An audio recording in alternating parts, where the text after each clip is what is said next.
Ушул эмне үчүн бизде ушуну өндүрүш үчүн жаштар кызыкпай атат. Ошонун причинасын билбесиңер. Анын жообу мындай. Бисмилла деп туруп эле магазиндин эшигин ачып эле карасаңыздар, 99% башка мамлекеттерден келген товарлар турат да, продукталар турат. Анан ошол эле кезде биздин өзүбүздүн отечественный продукталардын ал жерде дээрлик процентный соотношениясы өтө төмөн да. Анан жок да почти. Анан менин өзү ушундай менин сунушум бар. Дайыма шуну айтып келемин. Ушул айылдарда сөзсүз түрдө ошол жерде производство ачылмайын, биз өзүбүздүн өндүргөн продукциянын сырьёсун өзүбүз иштетип переработка кылмайын, биз мировой рынокко чыга албайбыз. Biz ошого туура түшүнүшүбүз керек дагы, ошого ошондой мамиле жасашыбыз керек. Ар бир айыл өкмөт өзүнүн районунда, өзүнүн ар бир айыл башчы өзүнүн эмесинде жок дегенде бир тегирмен коюш керек. Тегирмен коюп туруп, ошол жерде общий бардыгына ошол тегирменге будайды тарттырып туруп, ошол жерде өзүбүздүн традиционный ачыткы менен нан жасап бериш керек. Ең биринчи. Бул деген биздин 50% ден соолугубузду сактап кала турган нерсе. Анан кийин биз ичиш үчүн сөзсүз түрдө ошол жерде өзүбүздүн местный максым, атала, чалап, ушулардын бардыгы кайнатылып туруп, бышырылып, өзүбүздүн рынокко берилиш керек. Анан кийин ошол акырындап чектөө коюп башташ керек. Эң вредныйынан башташыбыз керек. Мына Кытайдын конфеттери биздин балдарыбыз мектептен чыгып эле аттап чыгат дагы Кытайдын кантын жеп атат. Кытайдын кантын жегенден кийин алардын эң биринчи несі өзгөрөт? Мүнөзү өзгөрөт. Эркек эркектей болбой калат, аял аялдай болбой калат да. Балдарыбыз уже өзүнүн эркектик сущностун же кыздарыбыз өзүнүн кыздык сущностун жоготуп, анан кийин кыздарыбыз баягында чыгып эркекче багында мушташып бирме-бир чыгасынбы деп, ошодон канча жылдан бери жеп, ошол бизге таасир берип атат. Мунун бардыгын биз мамлекеттик уровенде көтөрүп чыгып туруп, ушул четтен келип аткан товарларга жылдан жылга чектөө коюп туруп, ошолордон биздин өзүбүздүн өндүрүш менен ошол товарларга аналык коюш керек. Мына Өзбекстанда, Түркияда болдум мен, эч бир ошол башка жактан келген товарлар өзүнүн местный товарларынан арзан сатылбайт экен. Мына биздин өзүбүздүн чыгарылган майыбыз, мисалы үчүн, сары майыбыз 300 сом боло турган болсо, ошол немеден келген, Россиядан келген рама 150 сом. Анын составын ал эмнеден жасалат, наглый эле жазып койгон, растительного немеден. Бул производстводо коет да, растительный. Бул деген же пальмовый маслону эриткен, же болбосо дагы бир лен бир нерселерди кошот дагы, аралаштырып ошодон жасайт. Аны биз мисалы үчүн арзан деп алып шубап жеп атабыз, бирок ошол 150 сомго алган майга убакыт сааттар келет, биз ошону 300 сомдон акчасын доплата кылып беребиз.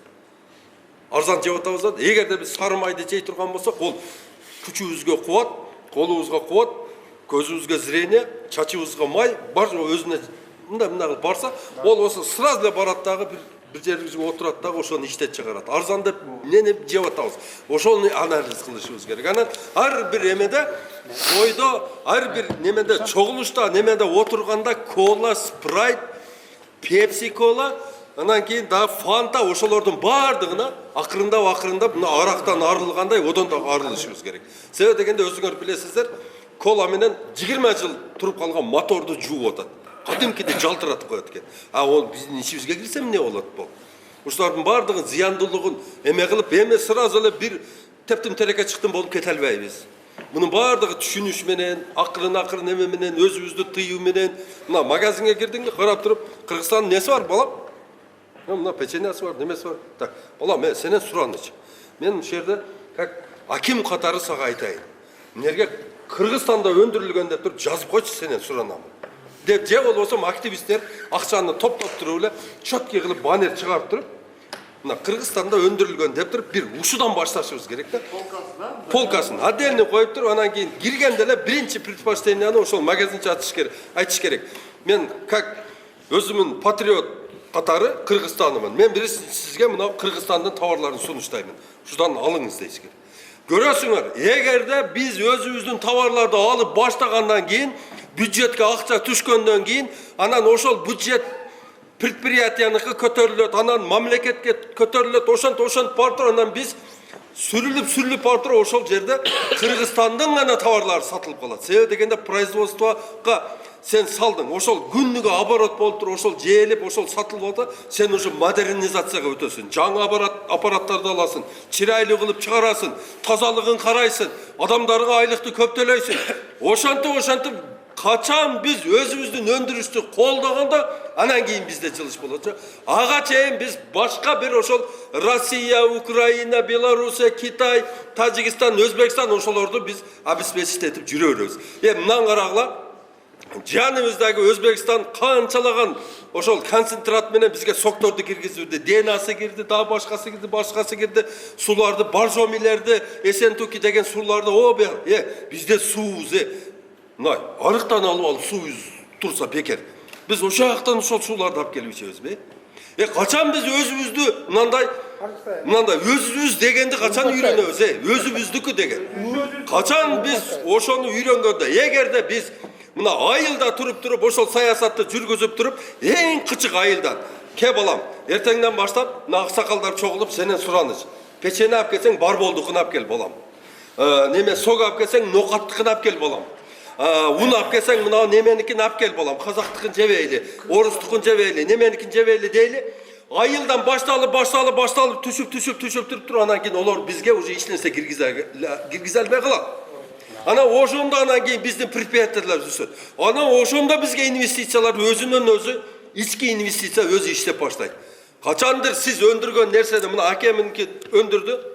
Мына тазасын базарга сатты, калганын мен сатып алдым дагы акемен. Алып туруп ошону повидло кылдым, повидло кылып туруп банкага салып туруп коп койдум. Мына алайлыктар өздөрү ошону алып жеди, акема пул түшөт, мага пул түшөт.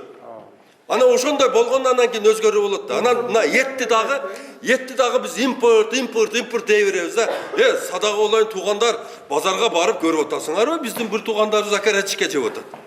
Базарга барып көрүп атасыңарбы? Биздин бир туугандарыбыз каякта өлүк тоокторду жеп атат. Кандай болуп өлүп келген? Не болгон? Бир таза эт менен ар бир кыргызстандык үйүнө таза эт деген программа киргизип туруп, биз өзүбүздү биринчи камсыз кылайлы эт менен. Толук камсыз кылып, анан импортко аракет кылайлы. Мына ошол эле жүндөрдү мына талага ыргытып берип атабыз, андай кылып атабыз. Ошолордун баардыгы ысырап болуп атат. Алла Таала ысырапты жакшы көрбөйт да. Ошон үчүн туугандар, келгиле эң биринчи биз өзүбүз колдошту үйрөнөлү. Ошондо гана биз өзгөрүү болот бизге. Ага чейин биз түркөй мындай бири-бирибизди сыйлабаган бир ушундай улут болуп жүрө беребиз да. Алайлык туугандарым, силер дайыма эң биринчи болуп биригип, силер биригиш боюнча силер чемпионсуңар да. Любой жерде мен силерден суранамын. Ушул менин сөздөрүмү ар бир алайлыкка жеткизип туруп, бүгүндөн баштап туруп ушу Кыргызстандын гана өндүрүшүнөн чыккан ушул азык оокаттарды пайдаланышка мен чакырып кетемин. Барлы суроо?